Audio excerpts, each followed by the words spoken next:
Assalamualaikum warahmatullahi wabarakatuh. Selamat malam masyarakat pemerhati hukum khususnya di Indonesia. Malam ini kita dari Lembaga Kajian Advokasi Lembaga Kajian Hukum dan Advokasi di Indonesia mempunyai satu kegiatan, yaitu diskusi, dapat dikatakan kita diskusi santai terkait dengan ada isu topik yang lagi panas-panasnya di Indonesia. Beberapa hari yang lalu kita ketahui ada putusan Mahkamah Konstitusi terkait dengan Undang-Undang Cipta Kerja. Dalam kesempatan malam ini telah hadir di tengah-tengah kita, izinkan saya memperkenalkan beliau, Bapak Dr. Muhammad Mufti Mubarak, Sarjana Hukum, Sarjana Sosial dan Magister Sosial. Dari Wakil Ketua, beliau adalah Wakil Ketua BPKN Republik Indonesia. Selamat malam, Pak. Ya. Yang kedua, narasumber kita adalah Bapak Dr. Muhammad Saiful Aris, Sarjana Hukum, Magister Hukum dan LLM. Beliau adalah wakil dari akademisi, kebetulan menduduki wakil jabatan di Wakil Dekan Universitas Hukum Erlangga, dan di concern di bidang hukum administrasi dan tata negara. Selamat malam, Pak Saiful. Yang terakhir dari narasumber kita adalah Bapak Haji Muhammad Alias, Sarjana Hukum, Magister Hukum. Beliau adalah Dewan Pakar Lembaga Pengawas Kinerja Aparatur Negara, sekaligus pemerhati di bidang konstruksi. Begitu ya, Pak. Selamat malam. Assalamualaikum warahmatullahi wabarakatuh. Waalaikumsalam. Baik, kita langsung mulai. Bahwa beberapa hari yang lalu rekan-rekan semua di Indonesia, Mahkamah Konstitusi telah memberikan satu putusan terkait dengan Undang-Undang Cipta Kerja. Nah, di mana salah satu diktum dari putusan tersebut kita katakan adalah inkonstitusional bersyarat. Apa maksud ini semua? Dan bagaimana ke depan akibat dari adanya putusan ini terhadap tentunya di dunia kerja, di dunia investasi, dan di dunia usaha. Tentu kita akan menanti pandangan-pandangan dari para narasumber kita. Kita mulai dari Bapak Dr. Muhammad Mufti Mubarak. Mungkin ada pandangan, Pak, yang bisa Bapak sampaikan terkait dengan putusan Mahkamah Konstitusi tersebut. Waktu dan tepat kami persilakan. Ya, terima kasih. Pertama, memang sejak kelahiran undang-undang ini ketika 5 Oktober 2020 oleh rapat paripurna DPR, kami sudah mengendus bahwa ini undang-undang ini cukup berbahaya kan gitu, karena memang semacam bayi prematur kan itu yang dilahirkan dengan bedah sesar yang cukup dahsyat kan gitu, sehingga demo-demo lahir dan kemudian desakan dari elemen-elemen, karena ini ada 79 klaster yang sebenarnya harus diajak ngomong semua, tetapi saat itu dalam prosesnya tidak terjadi dialog yang cukup positif terhadap undang-undang ini kan gitu. Nah, kami kemudian dari sudut pandang BPKN RI tentu melihat, wah, kalau ini dipaksakan, namanya bis kan gitu, omnibus itu tumpuan bis-bis yang cukup banyak, ini oleng nanti kan gitu. Dan menurut saya prediksi ini tampaknya sekarang kelihatan kan gitu, karena memang ketika di judul review oleh beberapa kelompok di MK, ya kemudian MK dengan cepat merespon dan ada keputusan kan gitu. Ini sesungguhnya yang menurut saya penting, karena Undang-Undang Cipta Kerja ini menurut saya banyak irisannya sekali kan gitu. Kalau dipaksakan dan tebalnya aja 1000 lebih kan mungkin, dan ada dua versi yang tebalnya di bawah 1000 dan di atas 1000 kan gitu. Artinya apa? Ketika kita bedah memang banyak sekali yang di dalam tanda kutip secara konstitusi pun kita bisa melihat banyak yang dilanggar kan gitu, karena tumpukan-tumpukan undang-undang dan undang-undang sapu jagat kalau kita bilang ini memang akan menyapu seluruh kepentingan investasi, regulasi, kepentingan ekonomi, kepentingan tenaga kerja dan seterusnya, yang saya kira sektornya cukup banyak. Dan kemudian kalau disimpulkan seperti itu tanpa ada dialog, tentu menurut saya benar sekali ketika MK memutuskan seperti itu, dan di situ memang 45 lah kan gitu keputusannya. Tetapi bahwa MK melakukan itu tentu dasarnya adalah akibat yang timbul dari proses ini tentu lebih parah kan gitu ketika benar-benar diterapkan kan itu. Kami sebagai orang yang di pemerintah tentu ketika kita mau menjalankan 1, 2, 3 klaster itu berat sekali kan gitu. Artinya wah ini kalau dipaksakan ternyata memang kita sangat terima kasih kepada MK ketika ini kemudian dikasih waktu 2 tahun dan kemudian meskipun bersyarat tetapi menghentikan seluruh turunan-turunan undang-undang kan gitu. Karena sektor ekonomi bagaimana kemudian dipangkas seperti ini dan kemudian meskipun satu pintu dan seterusnya tetapi kesiapan kita sesungguhnya belum siap kan gitu. Karena 79 klaster itu bukan angka yang kecil. Kita ngomong tenaga kerja udah ratusan persoalan, ngomong tentang investasi, ngomong soal dan lain sebagainya, di situ banyak sekali tentu akan berdampak yang cukup signifikan kan gitu.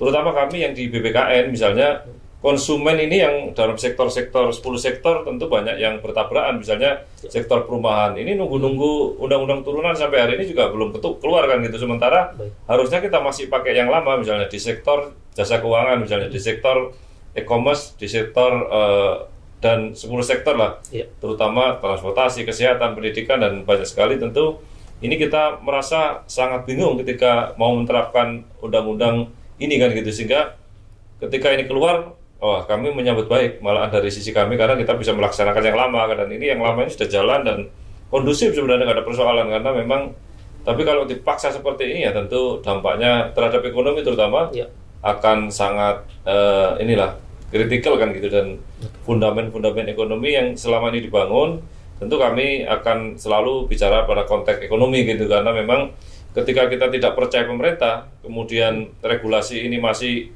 dalam tanda kutip mengambang, dan kemudian pelaku usaha juga kebingungan, dan satu sektor lagi konsumen terutama yang sangat menurut saya hal terakhir dari hulu hilirnya ini kan konsumsi kan gitu. Ketika konsumsi, padahal komposisi konsumsi ini cukup besar kan gitu, hampir 54 ini konsumsi rumah tangga kan gitu di Indonesia ini. Nah, indeks kepercayaan kita IKK namanya itu juga nggak terlalu tinggi sekarang. Kita kategori masih mampu kan gitu di level 49,07. Ini yang kita rilis kemarin kan. Nah, ini menurut catatan kita kenapa? Karena ya memang kebingungan dari sisi pelaku usaha, dari sisi pemerintah, dari sisi konsumen terutama yang akhir masih agak gampang melihat persoalan ini dalam konteks ketika 2020 dicetuskan undang-undang ini nomor 11 ini. Tentu kita tidak merespon secara baik kan gitu, malah kita bertanya-tanya ini ternyata benar kan kejadian seperti ini kan gitu. Dan inilah catatan kita, sehingga harapan kita ya pemerintah harus cepat untuk melakukan itu, dan ini kita tunggu-tunggu kalau memang ada revisi atau apalah. Kalau bisa menurut saya nggak perlu ada revisi, udah dibubarkan aja undang-undang ini kan gitu. Karena memang tidak banyak manfaatnya menurut saya kan gitu. Terima kasih Pak. Baik, nanti kita akan lanjut ke sesi pertanyaannya Pak, lebih detailnya ya. Kita langsung loncat dulu ke akademisi kita nih, Bapak Saiful Aris. Bagaimana pendapat Bapak ini terkait dengan putusan Mahkamah Konstitusi ini? Iya, jadi pertama harus kita lihat dulu ya, bahwa di Indonesia itu terjadinya apa yang disebut dengan obesitas regulasi. Kegemukan ya? Kegemukan. Sesuatu yang kegemukan itu kan mengganggu kesehatan. Termasuk kesehatan hukum kita, itu juga berpotensi sangat terganggu. Selain obesitas regulasi, yang lain adalah terjadi tumpang tindih banyak regulasi. Nah, sebetulnya desain Omnibus Law itu adalah untuk menyederhanakan dan menghilangkan tumpang tindih. Desainnya harapannya di beberapa negara itu di dunia itu memang menggunakan cara pembuatan undang-undang itu menggunakan mekanisme Omnibus Law ini. Jadi dirangkum, disederhanakan. Nah, itu sebetulnya sesuatu yang positif dalam konteks memudahkan masyarakat, menciptakan sistem yang praktis. Nah, tetapi di dalam Undang-Undang 12 tahun 2011 tentang pembentukan peraturan perundang-undangan, Omnibus Law ini belum dikenal. Tidak ada artinya ya? Artinya itu belum ada dasar hukumnya. Tidak ada metode Omnibus Law di dalam undang-undang. Belum dikenal dalam peraturan perundang-undangan. Dan Mahkamah Konstitusi dalam konteks menyatakan inkonstitusional bersyarat. Nah, inkonstitusional itu ada dua yang diuji material itu. Yang diuji di judicial review. Ada aspek formil dan ada aspek material. Betul. Nah, di dalam aspek material ini Sayangnya di putusan Mahkamah Konstitusi ini tidak banyak menyinggung tentang itu. Ya. Artinya yang lebih ditekankan dalam putusan Mahkamah Konstitusi adalah inkonstitusional secara formil. Artinya yang lebih ditekankan adalah tidak dikenal format itu. Nah, sementara tetapi dalam pertimbangan lain, Mahkamah Konstitusi itu ada menariknya menyebut apa yang disebut dengan people sovereignty, kedaulatan masyarakat, kedaulatan rakyat. Nah, ketika ada perdebatan tentang banyak perspektif tentang banyak sektor, yang dia sarankan adalah berdiskusi dengan kelompok masyarakat. Jadi di situ ada disebutkan 3 hak: right to be heard, right to be considered, right to be explained. Hak untuk didengar, hak untuk mendapat penjelasan, dan hak untuk memberikan masukan. Nah, artinya secara konsep memang diberikan ruang untuk memberikan masukan, tetapi materialnya memang tidak disinggung. Betul. Artinya itu yang mencoba diberikan oleh para majelis di Mahkamah Konstitusi melalui putusan itu.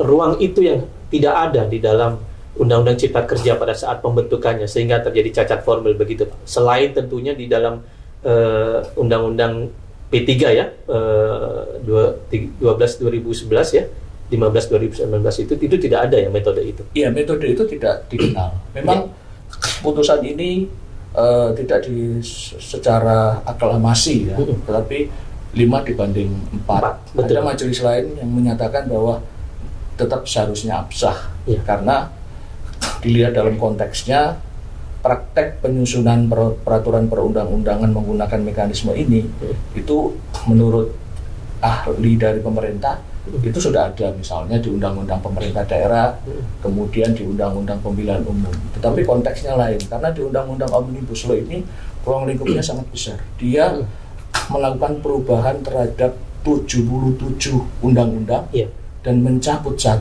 Itu bukan satu pekerjaan yang gampang. Saya termasuk di kampus itu mengajar materi tentang legal audit, audit terhadap peraturan perundang-undangan. Audit itu harus dilakukan secara komprehensif dan tidak bisa dilakukan secara terburu-buru. Menyederhanakan 78 peraturan itu butuh waktu yang panjang dan butuh masukan yang sangat lengkap dari kelompok masyarakat. Kenapa? Karena ya sulit substansinya, karena banyak kepentingan dan bagaimana membuat peraturan itu sesuai dengan tujuannya. Baik, saya sudah menangkap benang merahnya, Pak. Nanti kita akan detailnya di dalam sesi diskusi ya, Pak, ya. Tanya jawab ya.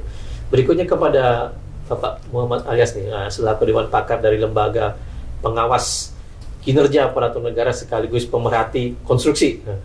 Bagaimana ini? Sangat menarik saya rasa ini. Belum lagi masalah buruhnya, belum lagi. Ini saya monggo.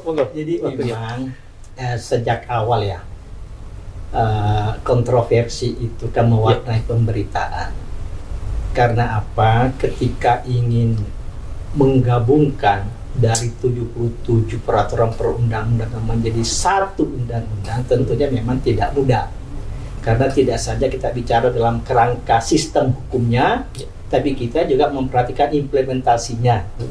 Penataan instrumen-instrumen yang menjadi perintah dari undang-undang itu sendiri juga tidak gampang.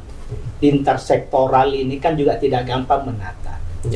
Dan ada satu pameo yang perlu kita catat, bahwa di Indonesia ini semua bisa, kecuali satu, koordinasi. Ini berangkat dari ini barangkali menjadi satu catatan menarik, terutama dari proses perumusan undang-undang ini kan tidak melalui tahapan-tahapannya sebagaimana lazimnya pembahasan undang-undang, di mana stakeholder terlibat dalam proses pembahasan, terutama dari kalangan akademisi dan kalangan praktisi. Nah, ini kan terkesan bahwa ini lahir secara prematur. Nah, tadi bahasanya Pak Mufti, operasi sesarnya begitu besar. Nah, saya mengambil satu contoh saja bahwa bagaimana proses membuat undang-undang atau turunannya itu tidak semudah yang kita bayangkan. Contohnya Undang-Undang Nomor 2 2017 tentang jasa konstruksi. undang-undang ini diundangkan pada tanggal 12 Januari 2017.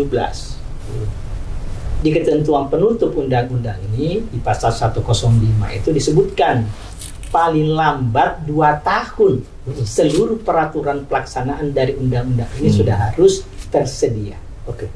Ternyata undang-undang ini berjalan sampai 2019 baru bisa keluar satu peraturan pemerintah. Baru satu. Baru satu. Siap. Yaitu PP nomor 22. Baik. Bersamaan dengan ini, belum terlalu lama jarak interval waktu pemberlakuan secara efektif Undang-Undang tentang Jasa Konstruksi ini, lahir Undang-Undang 11 2020 ini, Cipta Kerja ini. Ya. Akhirnya di sektor jasa konstruksi ini mengalami lagi turbulensi regulasi yang begitu dahsyat. Belum lagi undang-undang ini diberlakukan, semua turunan-turunannya, peraturan-peraturan turunannya belum disediakan, terutama yang peraturan pemerintahnya sendiri, terus peraturan-peraturan menteri yang diperintahkan oleh undang-undang ini belum ada yang dibuat pada saat terbitnya Undang-Undang 11 2020 ini. Sehingga di sektor jasa konstruksi ini kemudian turbulensi ini kemudian mengubah semua pelayanan-pelayanan jasa konstruksi itu, termasuk yang terdampak sangat langsung dengan adanya undang-undang. Benar. Iya. Kemudian PP nomor 22 ini kemudian karena undang-undang 11 2020 tentang Cipta Kerja ini harus berlaku, belum diimplementasikan, dirubah lagi PP-nya. Sekarang PP nomor 14 tahun 2021. Baru. Jadi ini apakah PP yang tahun 2001 ini sudah sinkronis dengan Undang-Undang Cipta Kerja ini, Pak Alyas? Nah, disinilah masih perlu kajian-kajian tentunya. Karena apa? Pengaturan-pengaturan yang sudah berjalan ini kan tidak terlalu mudah. Masyarakat jasa konstruksi ini itu kan sudah firm dengan peraturan yang sudah ada sebelumnya, sudah berjalan. Ya. Dengan adanya peraturan yang begitu cepat berubah ini, ibarat mobil yang sementara kecepatan speednya penuh harus ngerem mendadak ini. Ini nabrak-nabrak jadinya. Sehingga salah satu sektor yang terdampak dengan adanya perubahan-perubahan regulasi ini adalah sektor konstruksi. Satu di antara 10 sektor tadi. Ya. Dan ini padahal diharapkan sektor konstruksi itu sebagai salah satu lokomotif ekonomi. Nah, implikasinya ya termasuk persoalan investasi, kan begitu. Ya. Saya rasa itu. Baik, terima kasih. Baik, kita lanjutkan kembali pada pertanyaan yang berikutnya. Saya ingin bertanya kepada Pak Mufti. Tadi beliau menyinggung pemaparan beliau ini seolah-olah saya menangkap ini ada satu kekosongan hukum nih dengan adanya ini khususnya di sektor konsumen perumahan tadi, Pak. Bisa Bapak sampaikan, jelaskan lebih detail di mana itu maksudnya kekosongan itu, Pak? Iya, jadi memang kalau ibarat Undang-Undang Omnibus Law ini kan seperti bangunan gedung hotel ini kan gitu. Ketika sudah bentuknya sudah semua terbentuk dan kemudian ruang-ruang sudah ada misalnya, pada suatu saat digugat oleh orang kan gitu dan kemudian tidak ada IMB-nya ternyata kan gitu. Artinya apa? Bahwa ketika tidak ada IMB-nya, kalau menurut hukum kan tentu ini harus dirobohkan kan gitu. Bangunan besar ini, undang-undang itu harus dirobohkan, tetapi tampaknya masih dikasih waktu 2 tahun kan gitu. Kekosongan itulah sesungguhnya yang menurut saya harus segera ekstra. Pemerintah dan legislatif harus ekstra untuk melakukan syarat itu supaya peraturan turunannya yang katanya dihentikan, katanya harus diproses supaya nanti dalam waktu 2 tahun ini sudah terbentuk kan gitu. Artinya ya IMB-nya diurus karena persyaratan misalnya tidak dirobohkan dan kemudian masih dikasih waktu untuk 2 tahun. Nah tetapi kekosongan ini kan tentu kita pakai undang-undang yang lama yang sudah berjalan dan menurut saya undang-undang lama juga nggak ada persoalan sebenarnya kan gitu, cuman memang tidak ada masalah, tidak ada akselerasi dengan sektor yang lain kan gitu yang paling penting. Nah sehingga ini sebenarnya undang-undang ini menarik kan gitu dari sisi filosofi, yuridis dan sebagainya, tetapi itu tadi sangat dipaksakan sehingga menurut saya dalam waktu tegang waktu 2 tahun ini tentu pemerintah harus ekstra, kalau enggak extraordinary terutama bila perlu kan gitu, karena DPR yang selama ini tidak banyak melakukan legislasi ya harus terpaksa untuk berjibaku untuk urusan ini kan gitu. Dan pada sektor-sektor inilah memang agak kebingungan kan gitu. Di satu sisi pakai undang-undang lama, nanti tiba-tiba berubah lagi. Ketika kan tidak hanya faktor itu, karena sekarang ini banyak aplikasi kan gitu. Artinya dalam sektor-sektor ini sudah sistem-sistem sudah tertata rapi, kemudian nanti dibongkar-bongkar lagi kan gitu. Dan itu kalau di jasa konstruksi misalnya, atau di sektor perumahan sangat lama prosesnya kan gitu. Kita sudah mengusulkan ke pemerintah misalnya terkait dengan perumahan, sektor perumahan, banyak yang sudah kita lakukan dan bagus. Misalnya ketika transaksi soal perumahan harus sudah ada fisiknya, harus sudah ada sertifikat atas nama persil itu kan gitu misalnya, harus sudah selesai urusan hukumnya dan itu bisa dipublish kan gitu.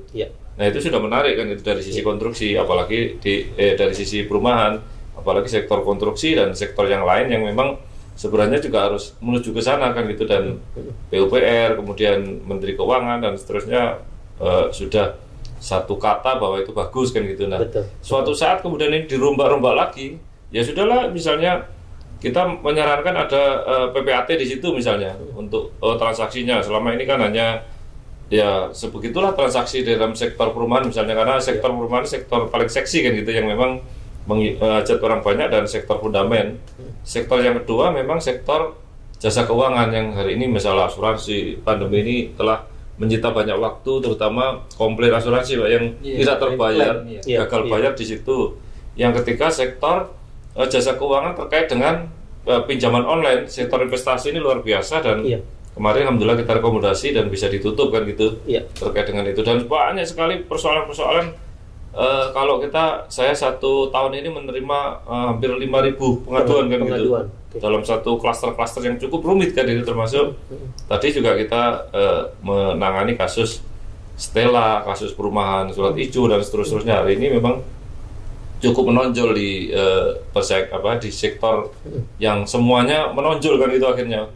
Nah itu menurut saya, kalau tidak ada kepastian seperti ini, kepastian hukum, negara tidak hadir, dan kemudian hanya ambigu seperti ini, tentu 2 tahun lagi malah kita akan bingung. Setelah pasca, apakah kemudian 2 tahun ini pemerintah bisa? Ya malah bingung sekali kita sebagai masyarakat, sebagai perwakilan konsumen ini akan bingung. Mau apa kita ini kan gitu Pak kan gitu. Itu barangkali. Baik. Tapi yang kita lihat Pak, yang saya ingin tanyakan kepada Bapak, apa yang paling Bapak rasakan khususnya dari lembaga perlindungan konsumen nasional ini, yang sangat bersinggungan dengan dari Undang-Undang Omnibus Law ini? Tentunya yang tadi Bapak sampaikan, keluhan-keluhan di masyarakat itu banyak yang terjadi, misalnya beli apartemen cuman beli gambar, kan gitu kan. Tentunya banyak komplain-komplain kan seperti itu. Kemudian ternyata belum lagi developer dari apartemen itu dipilotkan. Jadi tentunya kan mereka juga komplainnya ke Bapak. Nah, yang menjadi pertanyaan saya adalah yang paling dirasakan dan Bapak lihat dari keluhan-keluhan konsumen yang bersinggungan dengan Undang-Undang Omnibus Law ini apa Pak?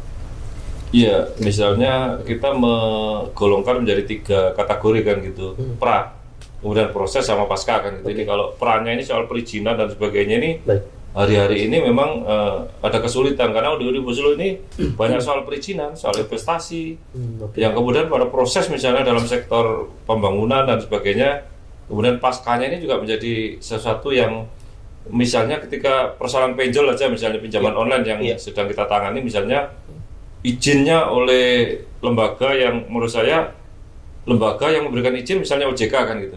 Tapi OJK ini kan fungsinya juga mengawasi, juga fungsi kontrol, karena akan menerapkan Undang-Undang Omnibus Law itu kan begitu kan gitu.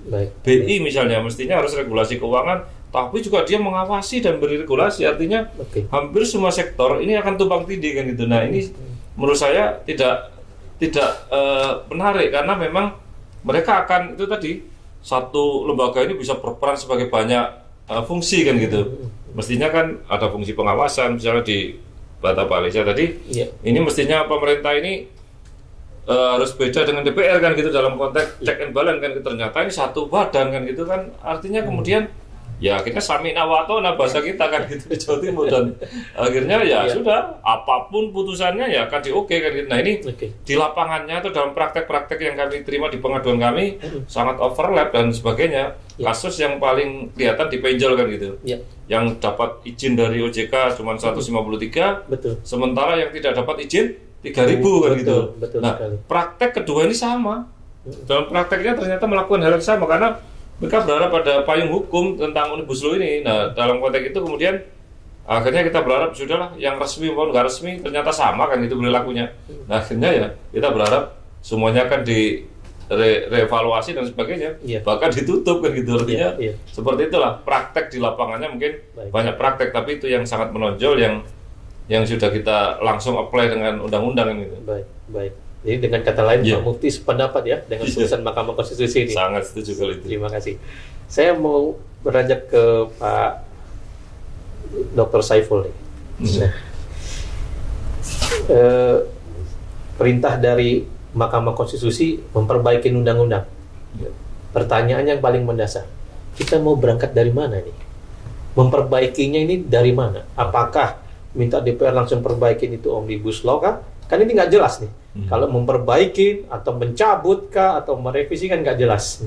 Nah, sedangkan tadi Bapak sampaikan landasannya nggak ada ini. Nah, putusan Mahkamah Konstitusi tersebut memerintahkan memperbaiki undang-undang. Berangkatnya dari mana ini, Pak? Oke, saya izin ya buka catatannya. Ini kutipan, jadi saya harus. Jadi begini, saya tertariknya di dalam pertimbangan di putusan Mahkamah Konstitusi itu kan menyebutkan begini, tidak didasarkan pada cara dan metode yang pasti, baku dan standar. Sistematika pembentukan undang-undang terjadi perubahan penulisan substansi pasca persetujuan bersama DPR dan Presiden dan bertentangan dengan asas-asas pembentukan peraturan perundang-undangan, sehingga tidak memenuhi ketentuan berdasarkan Undang-Undang Dasar 1945 dan dinyatakan cacat formil.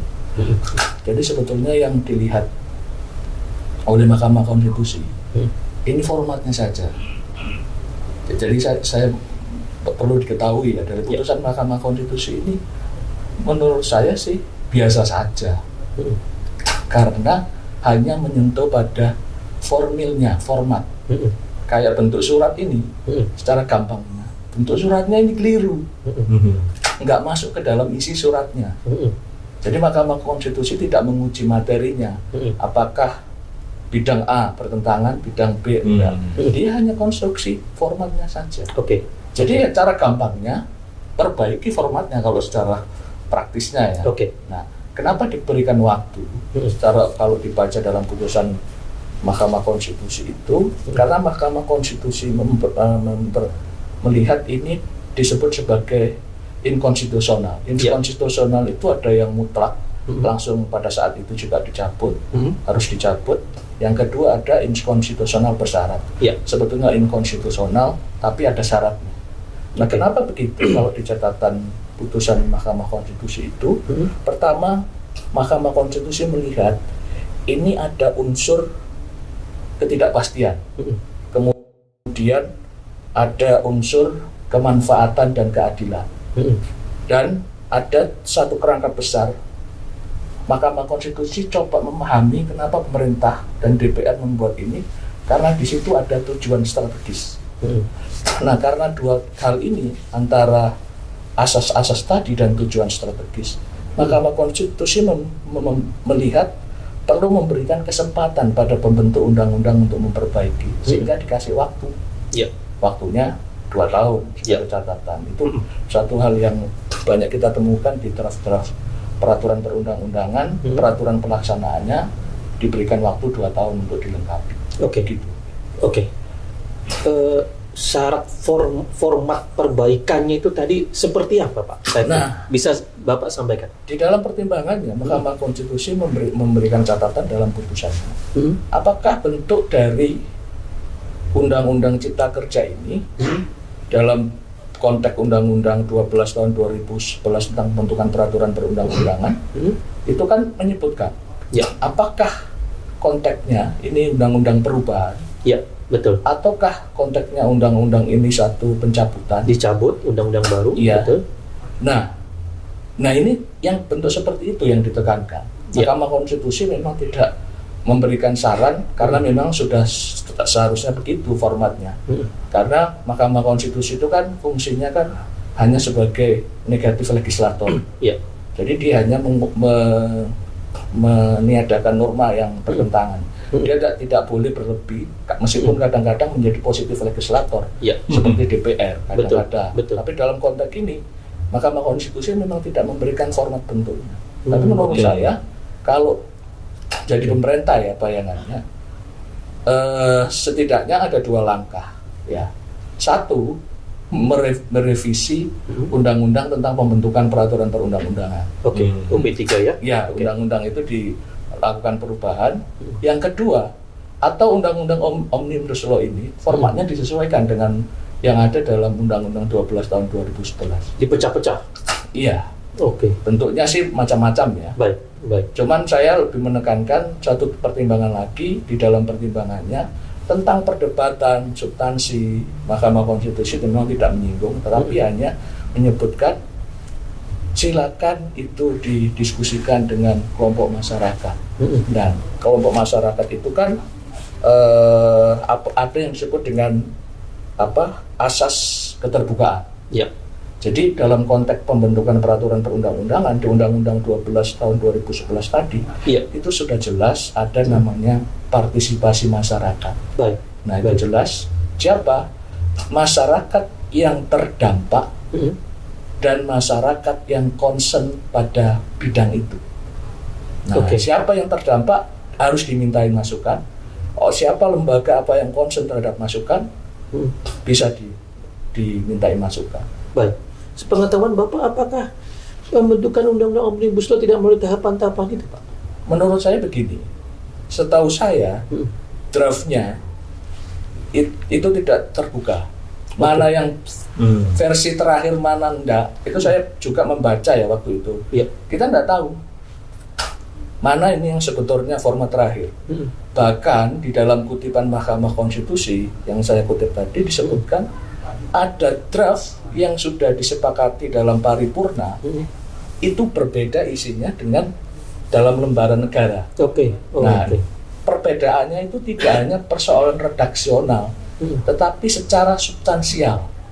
Nah artinya itu tidak boleh.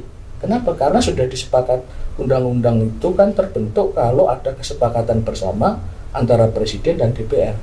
Bentuk isinya apa ya di situ. Nah ini Omnibus Law ini tidak banyak beberapa kutipan-kutipan dalam proses pembuktian persidangan itu yang berbeda. Nah itu artinya secara substansial tidak sesuai dengan proses pembentukan, tidak ada kepastian di sana. Saya ingin satu lagi Pak, pendapat dari Bapak. Kan kita ketahui bahwa permohonan ini sebetulnya tidak hanya uji material, tapi juga ada uji formilnya ya. Tidak hanya uji formil, tapi ada uji materialnya, maksud saya begitu. Apa pendapat Bapak? Kenapa hanya Mahkamah Konstitusi hanya memutuskan di uji materialnya saja? Ataukah dia berpikir karena uji materialnya sudah kita putus, maka materialnya kita abaikan? Bagaimana dari pendapat Pak Saiful ini? Iya, ini menarik ini sebetulnya. Perlu membaca mindset begini. Kalau saya sih melihatnya, ya mungkin Mahkamah Konstitusi tidak mau masuk terlalu jauh dalam polemik gitu ya. Sebagai satu lembaga harus the guardian of constitution, penjaga konstitusi, mungkin Mahkamah Konstitusi ya ingin menjadi wasit secara ini, tidak mau terlibat jauh. Nah, Pak. Pertanyaan mendasar lagi begini. Kita ketahui bahwa permohonan uji material itu kan undang-undang terhadap undang-undang dasar. Betul. Tapi pertimbangan hukum dari Mahkamah Konstitusi adalah aturan ini cacat formil karena nabrak aturan undang-undang mengenai pembentukan UP3. Nah, tidak secara tegas dia menyebutkan undang-undang dasar di sana. Bagaimana? Jadi kalau kita baca, kita cermati dalam cacat pengujian itu, ini disebut ada dua hal. Pertama, memang dianggap bahwa undang-undang ini cacat menurut ketentuan dalam undang-undang dasar.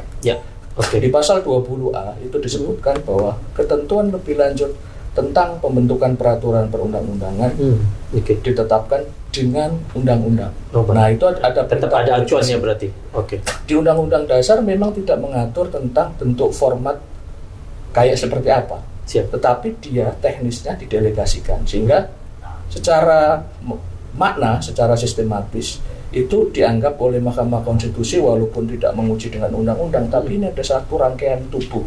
Gitu. Jadi satu rangkaian yang digunakan untuk menguji itu. Baik. Semakin malam rasanya semakin menarik ini.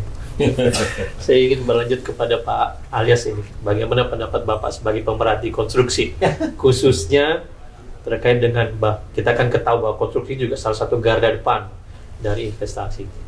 Bagaimana Pak? Pelaku usaha pada umumnya itu kan hanya kepingin ada kepastian hukum saja. Ya, betul. Tidak ingin masuk pada ranah-ranah yang sifatnya kontroversial seperti itu.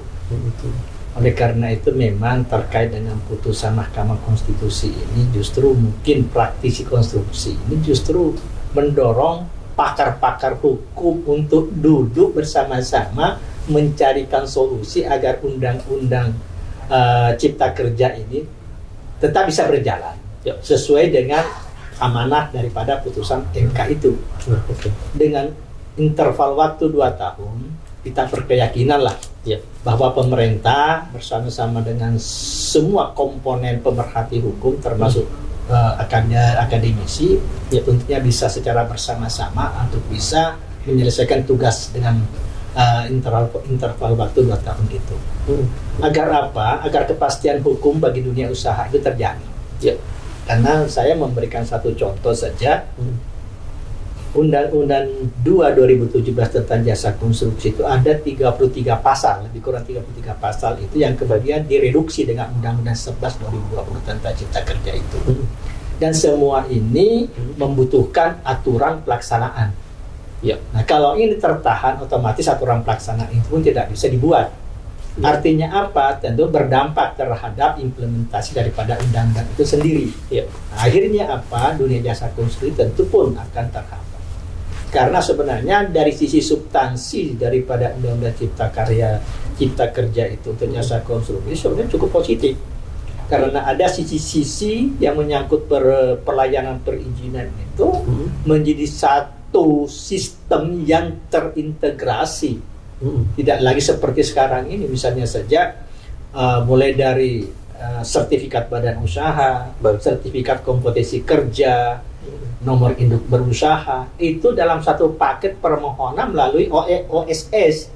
Jadi ini sebenarnya dari aspek kemudahan pelayanan perizinan jasa konstruksi ini cukup sangat positif terhadap pelayanan untuk perizinan jasa konstruksi. Oleh karena itu memang kalau undang-undang ini misalnya bisa selesai penyempurnaannya dalam kurun mudah-mudahan justru nggak sampai 2 tahun, sehingga kita tidak lagi mengalami turbulensi regulasi yang seperti yang terjadi saat ini, sehingga kita sektor jasa konstruksi bisa lebih fokus kepada peningkatan profesionalisme, penyediaan tenaga kerja, penyediaan lapangan kerja, karena salah satu tumpuan penyerapan tenaga kerja itu adalah sektor jasa konstruksi. Karena sampai saat ini lebih kurang sekitar 7-8 juta tenaga kerja itu justru ada di sektor jasa konstruksi. Itu bersinggungan dengan masalah buruh ya Pak ya. Betul. Nah, apalagi kita sadari bersama-sama bahwa dampak pandemi ini kan begitu luas dan begitu masif terhadap daya beli masyarakat karena lapangan kerja begitu terbatas. Betul sekali. Oleh karena itu yang bisa diharapkan adalah sektor jasa konstruksi ini bisa menstimulus semua kegiatan-kegiatan ekonomi yang lain. Karena rantai pasok daripada jasa konstruksi begitu luas. Tidak ansih hanya soal pembangunannya saja, tapi menyangkut sektor tenaga kerja, sektor material, sektor semua manufaktur itu terkait dengan jasa konstruksi. Nah, oleh karena itu kepastian regulasi, kepastian peraturan ini menjadi rohnya daripada kemajuan konstruksi kita. Baik, bagus sekali Pak. Terima kasih banyak Pak. Monggo Pak, lanjut dulu Pak. Udah mulai seru. Udah mulai seru ini ya. Siap. Baik. Bapak-bapak sekalian, terima kasih. Sebagai sesi terakhir, saya ingin mendapatkan pendapat dari Bapak. Apa yang menjadi harapan dan goal dari Bapak-bapak sekalian ini terkait dengan putusan Mahkamah Konstitusi yang sudah cukup panas ini suasananya. Monggo dari Pak Alyas selaku pemerhati konstruksi. Berangkat dari satu peribahasa bahwa guru terbaik itu adalah pengalaman. Ya.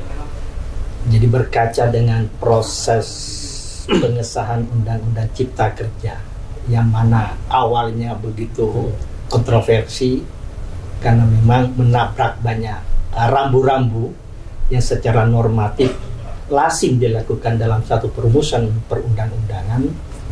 Dalam Undang-Undang Cipta Kerja itu ternyata semua dilewati, sehingga masyarakat pun sempat terpolarisasi dengan dinamika-dinamika yang menyertai dari pengesahan, dari pembahasan sampai dengan pengesahan undang-undang itu, dan menjadi cermin besar bahwa bagaimana sistem ketatanegaraan kita, sistem pemerintahan kita, bahwa suatu keinginan tentu tidak bisa hanya dirumuskan secara tergesa-gesa, tanpa melalui proses pengayaan dari berbagai elemen. Artinya bahwa undang-undang itu pada akhirnya kan harus diimplementasikan, dan yang menjadi end user daripada setiap produk perundang-undangan itu adalah masyarakat. Baik. Dan pada akhirnya jangan kemudian terulang lagi ke depan bahwa masyarakat jadi korban dari suatu perumusan undang-undang. Ya. Tetapi kita juga berharap atau berkeyakinan bahwa tentu pemerintah dalam setiap mendesain satu perundang-undangan tentu memiliki visi yang jauh, ya. Terutama dalam konteks bagaimana mendorong kemajuan-kemajuan terutama di sektor perekonomian. Baik. Nah, sektor jasa konstruksi ini kemudian menjadi satu bagian sektor yang terdampak secara langsung dengan Undang-Undang Cipta Kerja itu. Nah, sekarang memasuki tahapan perumusan ulang, ya, sesuai dengan amanah dari Mahkamah Konstitusi itu dengan 2 tahun tadi. Maka tentunya kita harapkan bahwa semua yang menjadi kekurangan-kekurangan yang ada pada setiap undang-undang itu sedapat mungkin dengan 2 tahun itu bisa disempurnakan. Baik. Dengan demikian bahwa terwujud satu kepastian di dalam berusaha di bidang apa saja, bukan hanya di bidang jasa konstruksi. Karena bagaimanapun juga implikasi daripada implementasi undang-undang itu adalah termasuk penyerapan uang negara. Ya. Ketika penyerapan uang negara itu didasarkan pada satu peraturan yang kemudian kontroversi, yang melahirkan multitafsir, tentu juga akan menjadi satu problematika tersendiri pada level jajaran pemerintahan di bawahnya. Misalnya saja kalau Undang-Undang Jasa Konstruksi kan juga mengikat pemerintah kabupaten kota. Ya. Nah, bagaimana mereka mengatur program-program pembangunan infrastruktur kalau dasar yang menjadi payung daripada perumusan kebijakan itu multitafsir. Ya. Akhirnya tentu akan ada pertimbangan-pertimbangan yang kemudian berdampak terhadap tertundanya suatu program pembangunan. Baik. Lagi-lagi kalau suatu program pembangunan tertunda, yang menjadi korban secara langsung adalah masyarakat. Ya. Artinya masyarakat tertunda menikmati pelayanan publik. Masyarakat tertunda mendapatkan pelayanan negara. Nah, ini yang kita harapkan bahwa dengan masa 2 tahun ke depan ini, pemerintah, kami juga berkeyakinan sebenarnya bahwa menyempurnakan Undang-Undang Cipta Kerja ini saya pikir tentu dapat dilakukan. Ya. Tentunya dengan kerja bersama-sama lembaga eksekutif dan legislatif ini kembali lagi duduk satu meja untuk merumuskan kembali, membedah kembali, menyempurnakan apa-apa yang menjadi rekomendasi atau isi amar putusan daripada Mahkamah Konstitusi itu. Baik. Satu kata Pak Alyas, dicabut atau dirubah? Kalau kami sih berharap jangan lagi dicabut. Karena kalau dicabut kita kembali lagi ke titik nol lagi. Artinya ada undang-undang baru yang mencabut undang-undang Cipta Kerja ini, atau ada undang-undang perubahan, misal Undang-Undang 15 2019 tentang perubahan atas Undang-Undang 12 tahun 2011 tentang Undang-Undang P3. Nah, Bapak lebih condong setuju undang-undang baru yang merubah Undang-Undang Cipta Kerja, mencabut Undang-Undang Cipta Kerja, atau undang-undang perubahan? Karena putusan Mahkamah Konstitusi itu kan tidak memberikan arahan secara khusus karena dia bukan legislatif, tadi seperti disampaikan dari Pak Dr. Saiful kan. Nggak bisa kalau kita kembali lagi ke kerangka teori, memang kan putusan Mahkamah Konstitusi ini bahasa saya mungkin ambigu gitulah kira-kira ya. Baik. Ya kan? Karena tidak eksplisit sebenarnya pada sisi-sisi mana yang harus disempurnakan. Ketika bicara hanya landasannya adalah pendekatan formilnya, kan hanya mengakselerasikan dengan Undang-Undang 12 2010 kan gitu. Betul. Nah, tentang pembentukan undang-undang. Betul. Tetapi secara substansial itu kan hampir tidak tersentuh. Ya. Bahwa ada 70 sekian undang-undang yang ada di dalam satu bus besar ini tadi, yang kemudian implikasinya menyangkut hajat hidup masyarakat Indonesia ini, dunia usaha khususnya, ini kan menjadi tertunda, kan begitu. Nah, saya pikir bahwa opsi yang paling memungkinkan untuk agar gerak daripada dunia usaha ini tidak terhenti lagi, bagaimana pemerintah ini toh tidak menghentikan kan Undang-Undang Cipta Kerja ini, tidak menghenti, tetap berlaku, dengan catatan bahwa pemerintah dalam interval waktu 2 tahun diharapkan menyempurnakan, jadi tidak dibatalkan kan begitu. Artinya pemerintah tetap bisa meneruskan rancangan-rancangan peraturan pemerintah ataupun peraturan presiden yang menjadi turunan daripada Undang-Undang 11 2020 ini tentang Cipta Kerja. Nah, kalau ini pilihan-pilihan itu saya pikir kan dipilih yang paling memudahkan, yang paling memungkinkan untuk dilaksanakan dan tidak berimplikasi. Nah, ini sekali lagi implikasi tadi ini yang menjadi salah satu catatan di putusan Mahkamah Konstitusi, karena dikatakan di situ bahwa peraturan pelaksanaan sudah banyak yang sudah dibuat atau sudah diimplementasikan. Nah, kalau ini ditarik kembali, undang-undangnya otomatis peraturan pelaksanaannya juga ditarik. Contohnya peraturan pemerintah nomor 14 tahun 2021. Peraturan pemerintah nomor 14 2021 ini akan mengatur perubahan tentang PP 22 tahun 2000 tentang aturan pelaksanaan daripada Undang-Undang nomor 2 2017 tentang jasa konstruksi. Nah, kalau Undang-Undang Cipta Kerja ini kemudian dibatalkan lagi, maka PP ini kemudian otomatis batal. Nah, artinya kita kembali lagi memperlakukan Undang-Undang nomor 2 2017 kan begitu. Nah, PP 22 sudah dirubah. Nah, regulasi yang menyertai pada tingkat permen-permen segala macam ini otomatis dengan sendirinya gugur. Betul. Artinya kembali lagi dunia usaha akan mengalami stagnasi lagi. Iya. Betul. Baik. Nah, ini saya pikir bahwa kami berpandangan yang optimis, positif, bahwa dengan sisa waktu 2 tahun ini pemerintah bisa menyelesaikan isi putusan daripada Mahkamah Konstitusi. Baik. Terima kasih, Pak Yas. Berikutnya kepada Dr. Saiful, bagaimana pendapat dari harapan dan pendapat dari Bapak terkait dengan Mahkamah Konstitusi? Iya, sebetulnya Mahkamah Konstitusi ini kan memberi satu pintu masuk ya. Nah, pintu masuk ini harus dimanfaatkan semaksimal mungkin. Kita tahu bahwa pada saat proses penyusunan RUU ini itu kan banyak sekali debat-debat, banyak sekali penolakan-penolakan dari masyarakat.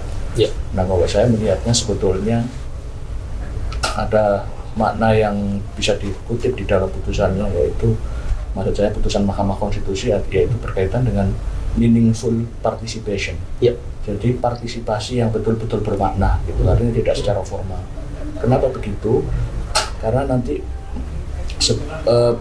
berdasarkan beberapa pengalaman, itu justru peraturan yang baik itu adalah peraturan yang berusaha mengakomodir kepentingan masyarakat. Kenapa? Karena memang mereka yang akan terkena dampak itu, terdampak dari peraturan itu, sehingga ya harus dicari secara semaksimal mungkin satu rumusan, meskipun di putusan Mahkamah Konstitusi tidak menyinggung terlalu banyak material, tetapi dalam proses perubahannya tidak salah kalau kemudian nanti rumusannya juga masuk dalam konteks tidak hanya sekedar formilnya saja, tapi bisa juga material. Itu boleh juga menurut saya, walaupun putusannya begitu. Nah, ketika kita melihat suatu peraturan perundang-undangan itu baik atau tidak, setidaknya kan ada beberapa indikator ya. Satu, dilihat dari aspek legalitasnya. Nah, aspek legalitas itu satu, apakah peraturan itu bertentangan dengan peraturan yang lebih tinggi atau bertentangan dengan peraturan yang sederajat. Nah, di kita itu kan banyak pertentangan, terutama yang berkaitan dengan peraturan sektoral. Kenapa? Karena ego sektoral itu terlalu tinggi di masing-masing itu. Maunya saya. Lembaga itu sama seperti makhluk hidup. Dia akan cenderung untuk ingin memperluas kewenangannya. Sama kalau dengan kita sudah punya sedikit, pengen lagi, sama.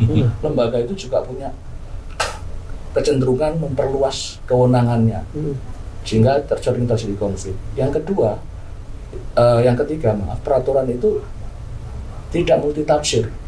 Nah, harus diukur peraturan itu kalimatnya jangan menimbulkan multitafsir ambigu yang memberikan ruang kesempatan terjadinya persoalan hukum.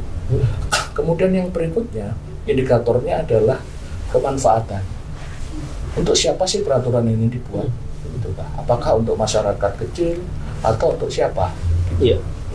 Kemudian indikator yang ketiga adalah peraturan yang baik adalah peraturan yang tidak berkaitan dengan pembebanan. Semakin memberikan beban kepada masyarakat, semakin mempersulit proses, itu mengindikasikan bahwa peraturan itu tidak baik. Memang teorinya begitu. Merumuskannya, siapa yang merumuskan? Ya tentu para wakil rakyat kita. Para wakil rakyat kita itu kan sebetulnya DPR itu kan cermin dari kehendak masyarakat. Nah, harus mampu menunjukkan ruang partisipasi yang besar pada masyarakat. Termasuk juga pemerintah harus membuka kesempatan kembali untuk mendapatkan masukan. Memang kelemahannya di kita dibanding dengan beberapa negara maju yang lain, partisipasi itu bukan menjadi syarat mutlak proses lahirnya undang-undang. Suatu undang-undang, betul. Kalau di beberapa negara maju, misalnya saya ambil contoh di Amerika Serikat, salah satu mekanisme yang wajib dilewati adalah partisipasi. Nah, di kita itu hanya sekedar formalitas. Pokoknya diundang, memberikan masukan, dipakai atau tidak, ya itu urusan lain. Pokoknya sudah. Itu hanya sekedar formalitas partisipasi, tingkat partisipasi yang paling rendah. Apakah partisipasi dari masyarakat itu dapat dianggap ada dengan adanya forum-forum jalan untuk hak uji material ini, Pak Saiful? Iya, salah satu bentuk partisipasi masyarakat adalah memang bentuknya bisa macam-macam ya. Kontrol terhadap peraturan perundang-undangan itu kan ada namanya executive review, ada judicial review. Nah, masyarakat ini menggunakan mekanisme judicial review. Itu salah satu contoh cara kontrol memang. Ketika cara menggunakan dengar pendapat, mengirim draft masukan tidak didengar, sudah disahkan, ya judicial review itu sebagai salah satu proses formal yang sah yang diatur dalam Undang-Undang Dasar. Oke, terima kasih pendapatnya, Pak. Baik, berikutnya kepada Pak Mufti Mubarak. Monggo, closingnya dan harapannya Bapak seperti apa? Ya, mungkin kita melihat Mahkamah Konstitusi, biasanya orang mengartikan lain kan gitu Pak. Ini mahkamah kalkulator kan gitu. Mahkamah kalkulator. Selalu dipikir hitung-hitungannya jelimet kan gitu, karena tentu keputusan ini tidak serta-merta diambil, tetapi dengan pertimbangan yang cukup matang kan gitu. Mahkamah Konstitusi, karena ya fungsinya kalkulator kan, itu harus berhitung-hitung ini. Nah, dalam konteks ini ada 3 orang atau 3 pihak yang memang harus sama-sama menuju ke tengah kan gitu. Misalnya pemerintah, sektor pemerintah ini tentu tidak bisa kemudian pemerintah ya sudah nggak apa-apa, yang penting ini nih yang kita mau, gini-gini, nggak bisa. Tapi kemudian sektor yang berdampak juga pelaku usaha kan gitu, karena hari ini yang paling parah adalah pelaku usaha. Bagaimana sektor UMKM yang sudah sangat rendah, kemudian sektor menengah juga turun, sektor atas juga turun, dan ini lama untuk recovery-nya kan gitu. Kalau seorang pengusaha tentu butuh waktu lama, tidak bisa hanya sekedar setahun. Mungkin pengalaman beliaunya mungkin 2 tahun untuk bisa recovery kan gitu dalam konteks ini kan gitu. Dan apalagi yang terakhir ya masyarakat atau rakyat atau konsumen ini yang juga menurut saya 3 ini kalau saling percaya, 3 pilar ini ada pemerintah, ada pelaku usaha, ada rakyat atau government konsumen. Ini kalau 3-tiganya punya satu kepercayaan bersama-sama, masyarakat masih percaya pemerintah, pelaku usaha masih percaya pemerintah dengan kecepatannya nanti menghitung 2 tahun ini. Kemudian pelaku usaha masih percaya, rakyat masih percaya dengan pemerintah juga. Jadi memang irisannya ya kalau ketika semuanya masih percaya, masih punya harapan, tentu ekonomi masih tumbuh kan gitu. Tapi kalau 3-tiganya sudah nggak mau, pemerintah udahlah, nggak usah lah, dilepas aja lah ini kan gitu, misalnya di barang misalnya. Kemudian pelaku usaha sudah yang lama aja lah. Sementara masyarakat udah nggak mau tahu juga. AB semua kan gitu, nah akhirnya nggak ketemu. Tapi kalau sama-sama trust ini dibangun, saya yakin sektor-sektor masih tumbuh kan gitu, dan nggak recovery-nya mungkin tidak terlalu lama, mungkin nggak dengan 2 tahun yang cukup melelahkan itu, tapi kan sudah kita jatuh di pandemi ini 2 tahun, di recovery 2 tahun, artinya 1 periode pemerintahan ini kita hanya recovery atau malah turun kan gitu. Nah ini sejujurnya menurut saya 3 pilar ini marilah kita tadi beliaunya menyampaikan, kemudian beliau menyampaikan bahwa memang pemerintah harus segera ini cepat kan gitu. Karena pengalaman nyusun ini kan juga 2 tahunan kan gitu. Nah kalau kemudian revisinya, misalnya kalau revisi 2 tahun ya jangan sampai 2 tahun. Kalau 2 tahun lagi kapan pelaksananya, kapan nyusun peraturan pelaksananya, bisa 2 tahun lagi kan. Akhirnya cuma urusannya nyusun aja kan, nggak ada. Sementara masyarakat sudah menunggu-nunggu ini apa sih yang kelebihannya, ini apa nih barang base yang besar ini kan membawa gerbong besar kan gitu. Kalau ini kemudian pesawat besar cuman yang dibawa kecil-kecil ya nggak usah kan, lebih baik kan gitu. Pak Mufti, Bapak dari pihak pemerintah ini, pertanyaan menggelitik. Apakah 2 tahun ini ada berbau-bau agenda politis nih kira-kira?